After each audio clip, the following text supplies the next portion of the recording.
Ne pas les exposer à la lumière, ne pas les mouiller, ne pas leur donner à manger après minuit. Non, ce ne sont pas les règles à respecter pour dompter un Tamagotchi.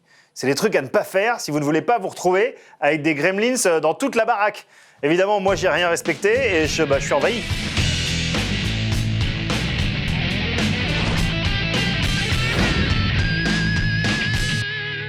En 1984 sortait Gremlins de Joe Dante, un film de Noël mordant, l'un des meilleurs longs métrages fantastiques de cette décennie. Une production emblématique de la société Amblin, la boîte de production de Steven Spielberg.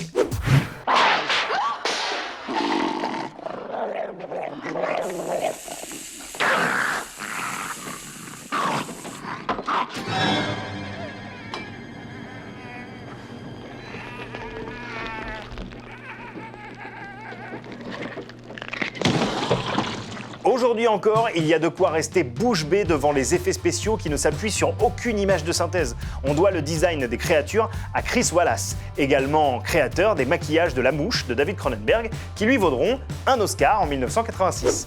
Be afraid. Be very afraid.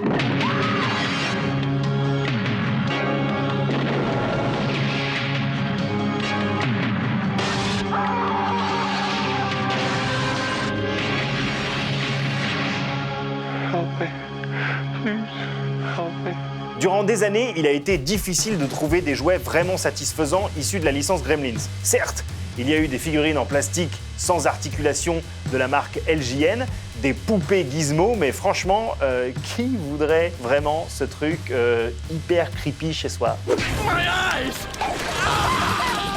Il a fallu attendre 20 ans pour que la marque NECA ne commence à sortir des jouets dignes de ce nom inspiré du film de Joe Dante.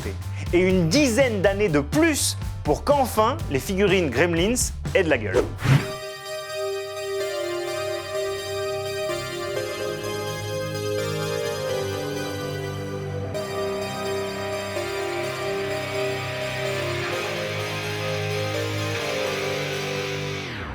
Après avoir sorti tous les Gremlins différents du film Gremlins 2, dont ce Spider Gremlin qui figure encore 5 ans après sa sortie dans le top 10 de toute ma collecte personnelle, NECA a enfin commencé à produire des jouets tirés du premier film. Les vrais Gremlins historiques arrivaient en 2018 et vu la qualité des figurines, ça valait le coup d'attendre. On croirait vraiment avoir des répliques exactes du film en miniature.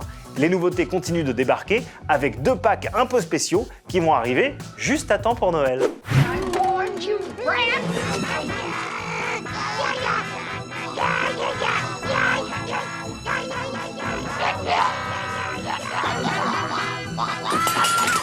Comme à leur habitude, NECA pousse la fidélité du film au maximum et sort 2 packs de 2 Gremlins, lookés exactement comme dans cette scène culte. Alors clairement, c'est du jouet pour les fans hardcore, mais ça, c'est la beauté de la communauté Toys.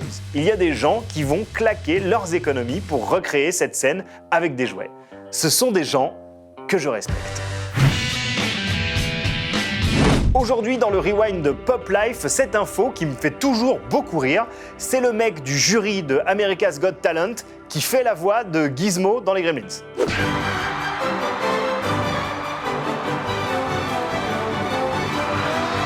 Imaginez un Américain qui mate, je sais pas, recherche appartement ou maison, il tombe sur Stéphane Plaza. Bon, il est en droit de se dire mais qui est ce dude ? Ça claque, ça claque, ça claque. Bon, nous, c'est pareil. On se dit qui est Howie Mandel ? Il a commencé sa carrière dans les années 80. Il est comédien et fait un peu de tout, mais surtout rien de fondamentalement marquant. Finalement, son plus grand succès, c'est quand en 1984 et 90, il prête sa voix au petit Gizmo de Gremlins et Gremlins 2. Mais comme on ne le voit pas, personne le sait. I like your shirt, by the way. That's Gizmo. That's Gizmo, which is, I don't know if you know, that's me. You were the voice? I'm the voice of Gizmo. From Gremlins. Listen, I did. I don't think people know that, but it's me. Effectivement, avec un talent pareil, pas étonnant qu'il ait fini dans une émission où il faut les repérer.